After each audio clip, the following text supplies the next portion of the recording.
Okay, so it's been about, I don't know, 3-4 minutes, and I don't want to have you just looking at just basically dead air time. So I just came back for this, just added maybe 5 mils of water.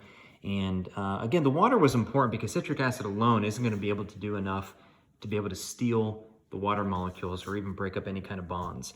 But you can clearly see that that slab of gel that was the sodium polyacrylate along with the water has now broken into several different pieces. And the reason why this is doing so is that the citric acid, once it's soluble, so it needs still an amount of water available, like free liquid water available. That's why I had to add some additional water to this.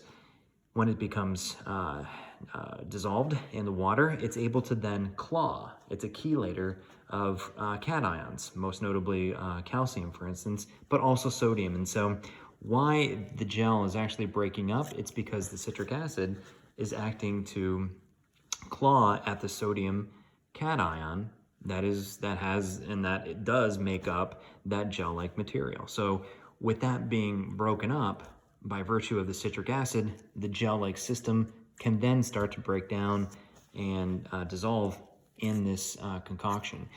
However, because the sodium polyacrylate is a pretty large polymer, you're going to have quite a bit of citric acid added to the system in order to get this to be fully dissolved and or a lot more water.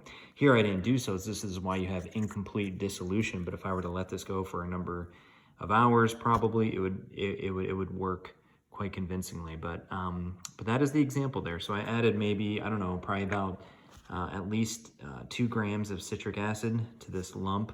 A mass that probably weighed about, I don't know, anywhere between 5 to 8 grams. We didn't measure it ahead of time, but you saw the actual size of it. You can go look at the comparison, and you could see that in this example, it's clear that the ionic bond, intermolecular forces, are disrupted through the addition of a citric acid molecule. It is an acid that is both polar and has hydrogen bonding capability, but in particular, it's especially good at coordinating to cations like calcium and, in this particular case, sodium.